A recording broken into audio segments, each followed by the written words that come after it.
Bonjour à tous et bienvenue dans l'invité de la matinale entre actualité et excellence. À l'occasion de la journée de l'enfance, le monde se rappelle que chaque enfant porte en lui une étincelle fragile et une brillance qui ne demande qu'à être protégée et accompagnée. Une journée où l'on parle d'espoir, de santé, de rêve, une journée où le futur se regarde à hauteur d'enfant. Et dans cette lumière, une initiative s'élève avec douceur et détermination.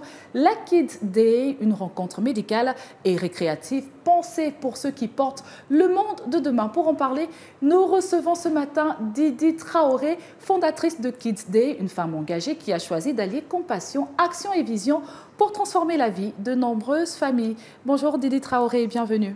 Merci, c'est un plaisir d'être sur votre plateau, Christella. Je vous en prie. Alors Didi Traoré, vous êtes un visage bien connu de Gamon 24.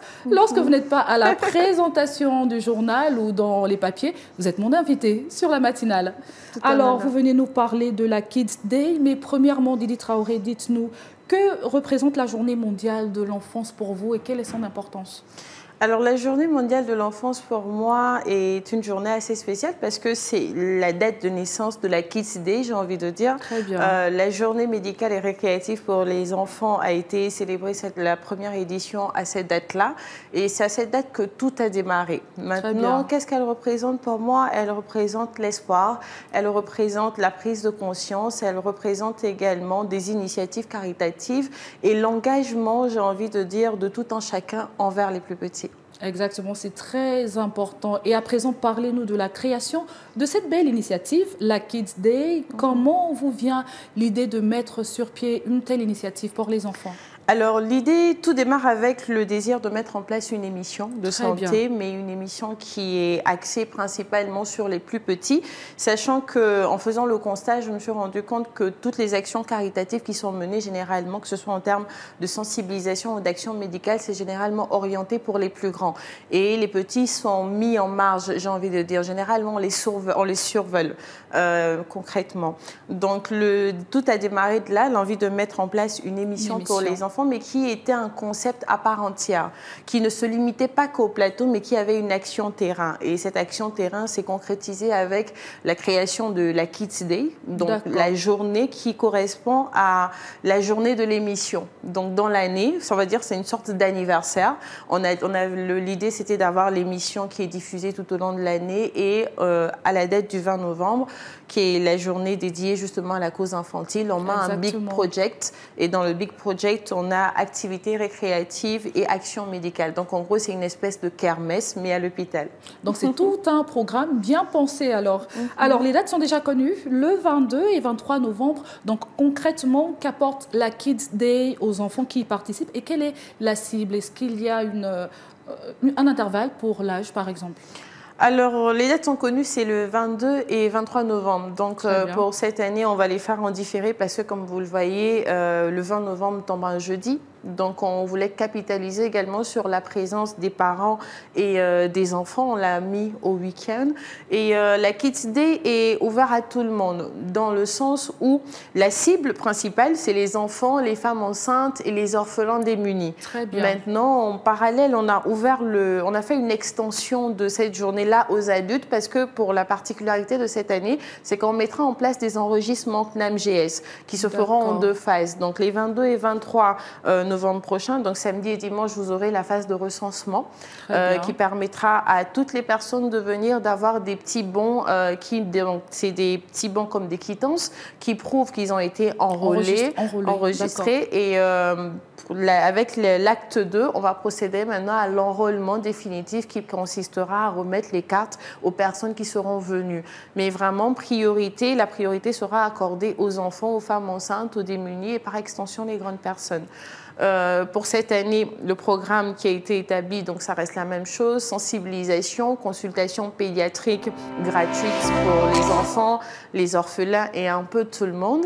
Et en marge de ça, on a de la nourriture, des pop-corn, des barbes à papa, des remises de dents alimentaires. Et puis cette année, on a envie de beaucoup faire participer les femmes enceintes aux activités ludiques que nous allons mettre en place parce qu'il y a beaucoup de lot également pour ces femmes enceintes. Donc ce sera aussi une journée récréative en quelque sorte, oui, aussi du plaisir. On rejoint l'utile à l'agréable. Effectivement, c'est une journée médicale et récréative pour tout ce beau monde.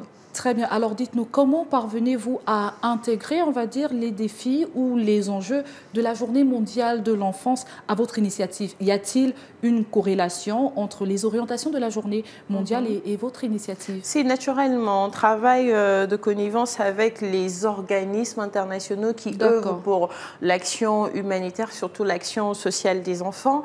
Et avec ces initiatives-là, justement, nous, les actions que nous menons sur le terrain partent dans les directives, dans le sens des directives qui sont données. Et sur le long terme, nous sommes en train de tisser des partenariats qui nous permettront justement d'officialiser la présence de ces institutions-là auprès de notre action qui est menée. Très bien. Alors, une première édition a déjà eu lieu. Comment s'est-elle déroulée? Est-ce que vous avez un bilan du nombre d'enfants qui ont participé?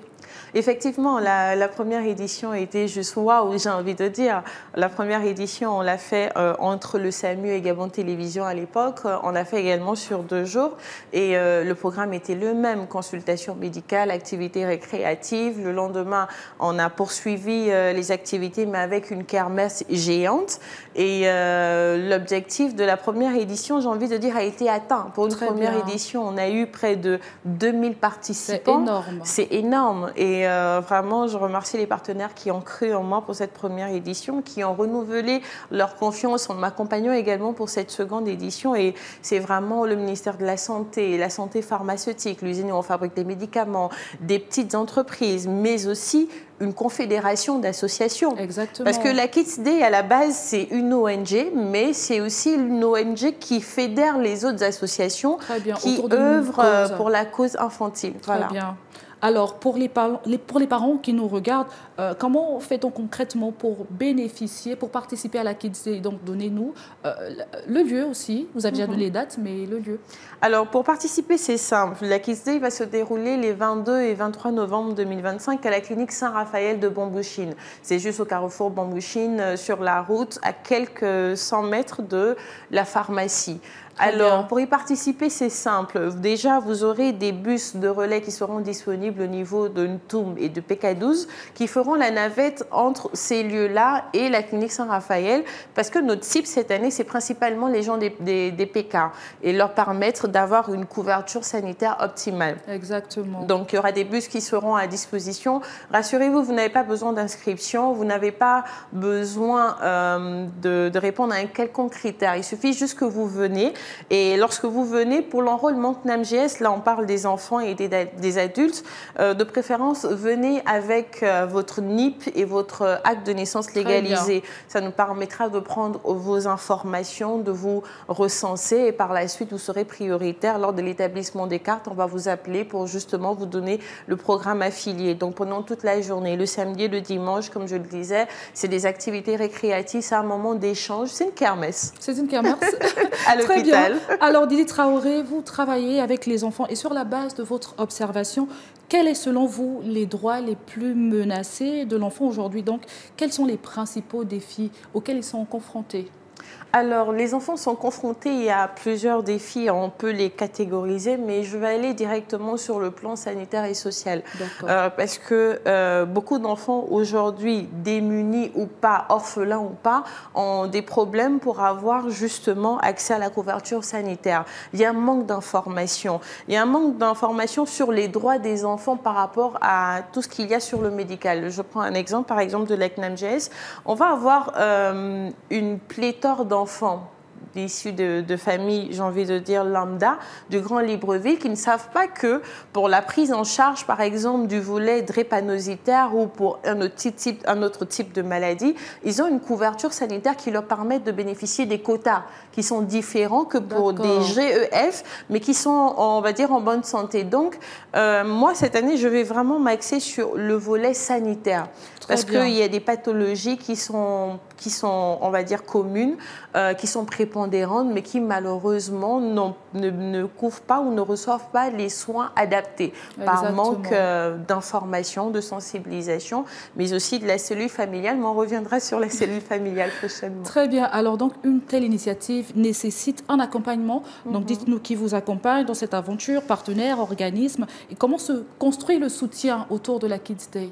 Alors, la Kids Day, comme je le dis, c'est une initiative personnelle, mais qui fédère également. L'objectif de la Kids Day, c'est de fédérer un maximum de personnes qui œuvrent pour la cause sociale. Donc, les acteurs de la Kids Day sont des entreprises qui agissent dans le cadre de la responsabilité sociétale des entreprises, qui prennent conscience de l'importance d'accompagner ce genre d'action caritative. On a des responsables d'ONG qui nous accompagnent également. On a également des ministères, j'ai envie de dire, les entités étatiques, dont le ministère de la Santé et des Affaires sociales qui, à travers le ministre de la Santé, nous a accompagnés. Et globalement, la petite particularité, ce que j'ai envie de rajouter, c'est que l'édition 2024 qui est reportée à cette édition 2025, parce qu'on n'a pas fait la deuxième édition en 2024 à cause du contexte électoral qui prévalait dans le Grand Libreville. On avait les présidentielles, on avait également, on sortait de l'adoption de la nouvelle constitution. Donc, avec accord, voilà, on a dû reporter. Et la petite particularité, comme je disais, c'est que normalement, cette édition est parrainée par le couple présidentiel. Donc, le président de la République, Biscotère Oligui Nguema, et Madame Zita Oligui Nguema. Et c'est un peu dur parce que jusqu'à présent, on n'a pas eu les retours qu'on attendait, mais nous sommes dessus. Très bien. Alors, Didi Traoré, comment voyez-vous l'avenir de la Kids Day? Prévoyez-vous un déploiement plus large des éditions, même dans les provinces de Gabon peut-être? Naturellement, on attend que le soutien qui nous a été promis nous soit octroyé et le souhait, c'est que la Kids Day puisse faire les 9 provinces de Libreville. L'objectif, moi personnellement, c'est d'inscrire la Kids Day dans la loi des finances du ministère de la Santé et que ça devienne un événement qui est porté par le ministère de la Santé et des Affaires sociales et tous les organismes qui œuvrent pour la cause infantile afin qu'on puisse se déployer et devenir autonome, mener des actions parce que là, il n'y a que la journée médicale, mais la Kids Day, c'est tout un programme. Exactement. On a des banques alimentaires, on a des banques médicales, on a les financements des bourses scolaires et il y a beaucoup de choses derrière. Donc, c'est vraiment un big up project qui mérite et qui doit être encadré. Exactement, c'est une cause pour l'enfant et tout ce qui y gravite. Alors, pour terminer, quel message souhaitez-vous adresser aujourd'hui aux parents et enfants qui vous regardent? C'est à vous. Je dirais simplement aux parents qui nous regardent et aux enfants de venir à la Kids Day parce qu'on le fait pour vous, c'est gratuit. La santé, c'est la meilleure des choses qu'on puisse souhaiter à quelqu'un. Notre devoir à nous, en tant que membres de la Kids Day, c'est de vous permettre d'obtenir une couverture médicale optimale. Donc, venez, c'est gratuit. Vous aurez des bus de relais au PK12, au Antoum également, qui vous permettront de venir et qui feront la navette. Il y a des lots à gagner, il y a des activités récréatives, il y aura des pop-corn, des barbes à papa et on passera un très bon moment. Exactement. Et nous allons retenir cette phrase que vous venez de dire. La santé est la meilleure chose qu'on puisse souhaiter à quelqu'un. Merci beaucoup, Didi Traoré, la fondatrice de la Kids Day. Donc, pour les téléspectateurs, je rappelle que nous avons parlé justement de la Kids Day. Donc, un souffle d'espoir pour chaque enfant qui arrive très prochainement. Restez connectés. Merci à vous également de nous avoir suivis. C'était un plaisir de vous servir. Les enfants ne sont pas seulement l'avenir, ils sont aussi le présent que nous devons protéger avec tendresse et courage. À demain sur les antennes de Gabon 24.